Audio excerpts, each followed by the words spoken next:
Hey, what's happening, everybody? Truckin' Rob here, and I want to talk to you, show you a load that I got here today.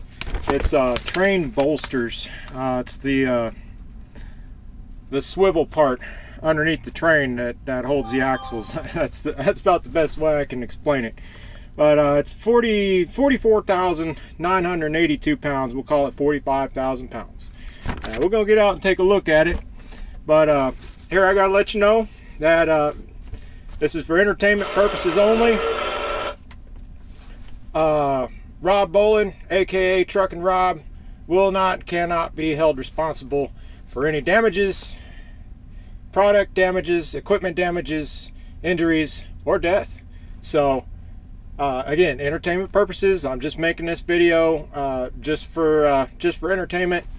And if you guys learn anything from it, great. Some of you guys might do it a little bit differently. Like all my videos before, this is how I do it. It's 100% DOT legal, and it'll go down the road just fine. But you heard my disclaimer just a minute ago. So, all right, let's go check it out. All right, guys, here we are.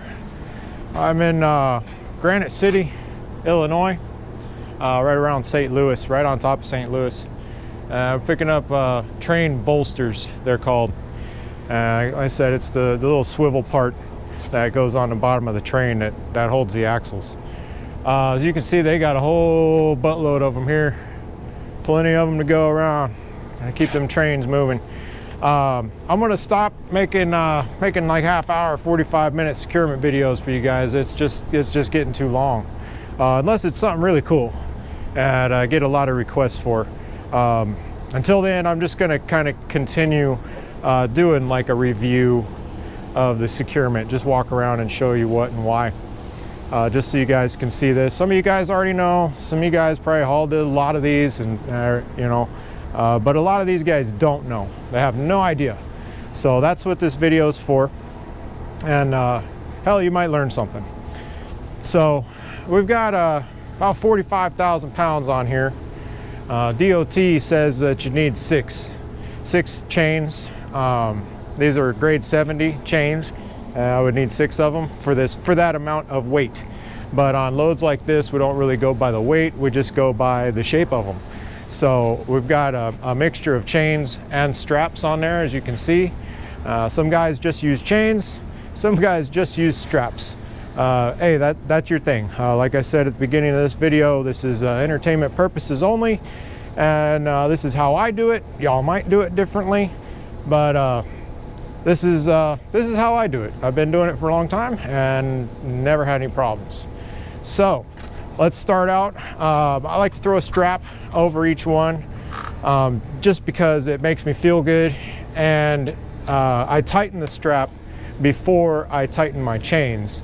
And the strap kind of helps pull everything together and hold it down while you're working your chains. If you're just putting chains on, if I were to tighten this chain, it would teeter a little bit, and then I tighten that chain, it would be teetering back and forth. The strap doesn't help that a whole lot, but it helps out a little bit. So again, it's just added securement.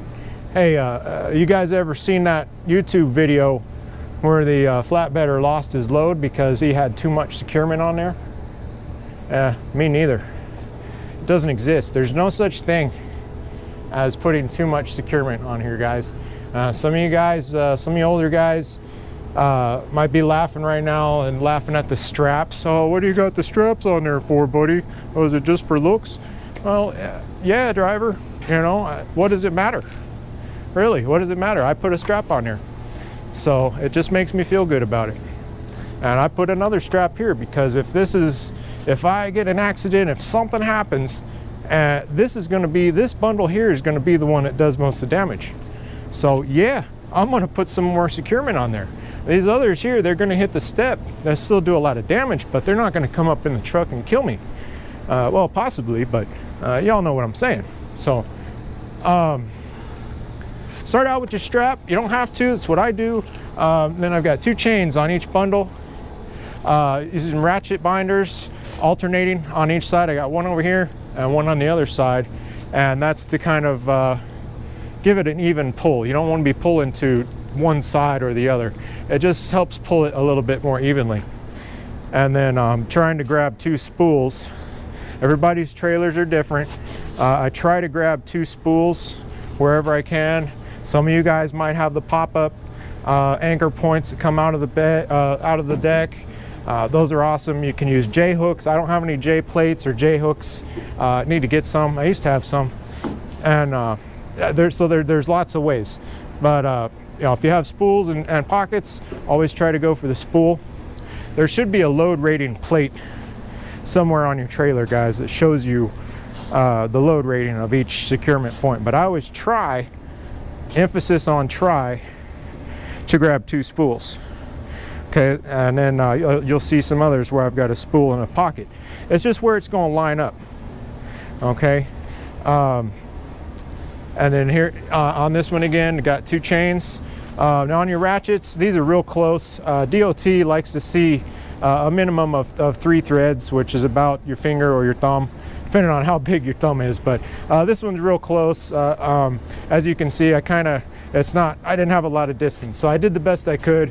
It's real close, it'll pass, nobody will have a problem with that. But you don't want to be tightening these all the way up to where you've got nothing left. You want some kind of adjustment. If you've got to take another, put another link, grab another link, that's what you got to do. But they want to see at least 3 threads on there as a general rule. So we're close on that, but we got it. We're all right. Alternating chains and a strap. Same thing here, guys. Got plenty of threads showing. Strap, alternating chains. Was able to grab a spool on this one. This one I did not, because it didn't line up. The 2 spools are here. I didn't want the chain at that much of an angle, so I wanted to come down here.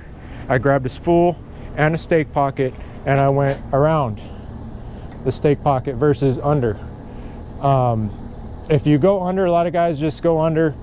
I don't like it. It damages the stake pocket, and it can very easily rip out.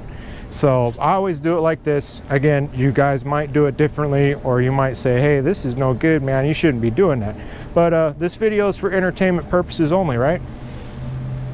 And then again, this one's really close. I did the best I could. I've still got some adjustment in there. I highly doubt DOT inspection would say anything about that, but it's really close. And then again, a spool in a pocket. I wasn't able to get a strap on this. You saw this is a step deck. We have a sliding axle, so there's no winches. There was nothing here for me to hook onto. I could have probably hooked under here, but I don't really like doing that. And to be honest with you, 2 chains on these is enough. It's plenty. I just throw the strap on there just for extra, and especially on the ones in the front. So just 2 chains on this back one. If I would have had a winch there, if this was on a regular flatbed, absolutely, I would have put a strap there. So we'll go around on this other side. It's basically just a mirror image. Grabbed a spool in a pocket, as you can see there, went around the pocket instead of under the pocket. Or some guys like to hook it right onto the hook it right onto the pocket, or under, or I've seen all sorts of crazy shit. So I mean, that's how I do it. Again, y'all do it however you want to, but that's how I do it. Again, spool in a pocket. I get a lot of questions when it comes to chaining of how big of a loop do you make here? How big is that loop supposed to be? I see some guys that like to take the chain all the way up and hook it way up here, so they've got this big loop. And you know, that saying, chain is only as strong as its weakest link.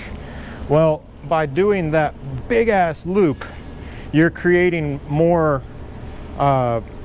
chances for, you're opening up more weak links in the chain. Does that make any sense, guys?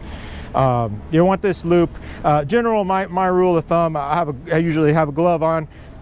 Just barely just barely to put your fist, a gloved fist underneath there. That's it, no more and no less either, because you don't want to be tightening on these. You don't want them to pull too tight. So just a nice little triangle in there about the size of your fist. Get a lot of questions on that. And again, another one, a spool in a pocket, got a strap, and this one we got 2 spools. And the same thing up here, just a mirror image. Just a mirror image. All right, it's pretty simple. Was it a little bit of work to get the chains out of my rack because they're heavy and they're dirty? Yeah, it was a little bit of work, but this is the way to do it. I could have been lazy and just thrown straps, but what if something happens? You know, what if something happens? Now what? You know, if you've got just 2 straps on these guys, no, I get, you do your thing, I'll do mine. This is how I haul these. If you all approve of this way, then go ahead and do it. Like I said, this is DOT legal right here. Some guys go through the holes. They fish the chain through the holes, and I don't know if I can get a good angle on that for you there to see through them holes. They don't exactly line up, so it's a pain in the butt to get through the holes unless you're really micromanaging the guy on the forklift to line them up perfectly. Then it's just a pain in the butt, and then you've got stuff shifting on you. Again, if that's your thing, then go ahead and continue doing it. But these, I just threw the chain. I was up, you know, and just throw the chain right over and go on down the line, do an assembly line. Set up all your chains and just walk down and throw all your chains, and then come through and hook all your chains, and then come through and put your binders on. Okay. Now it's that simple. It's that easy. It was just a little bit more work than just using straps.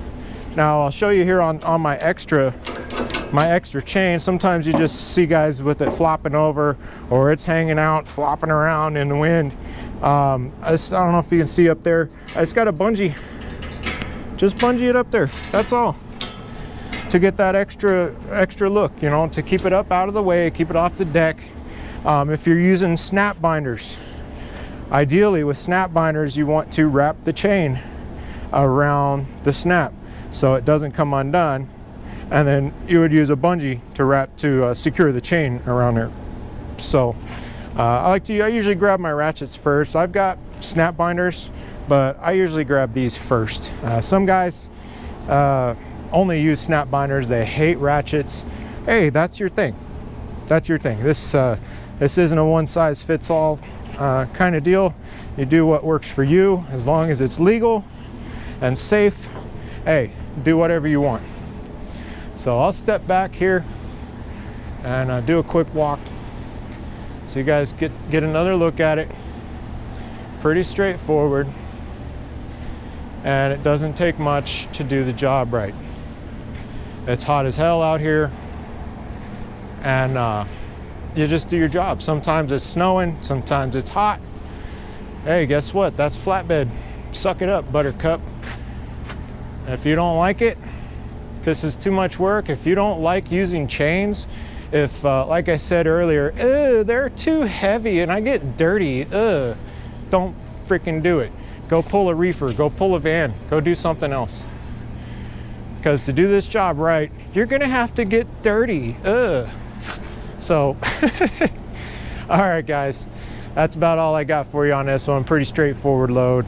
Hope you enjoyed it. Hope some of you guys found it useful. Great. That's what I'm doing these for, to help you guys, help make guys a little bit safer out here and look professional. That's what we are, right? We're professional drivers. This is our job. This is what we do. So do it right or don't freaking do it. All right guys, if this is your first video, you know the drill. Hit that subscribe button. I got lots of videos out, lots more coming. I'm on Instagram, Twitter, Truckin_Rob. I'm always putting stuff on there. I got a Facebook page, Truckin Rob. Always putting stuff on there. I'm hitting on almost every platform, so I'm easy to reach. easy to get a hold of. Please feel free to leave a comment, send me a message on any of those that I just mentioned. Always available to help out if you guys need help out here. So, all right, that's it. And you guys remember to be the professional and set the example. I'll talk to you later.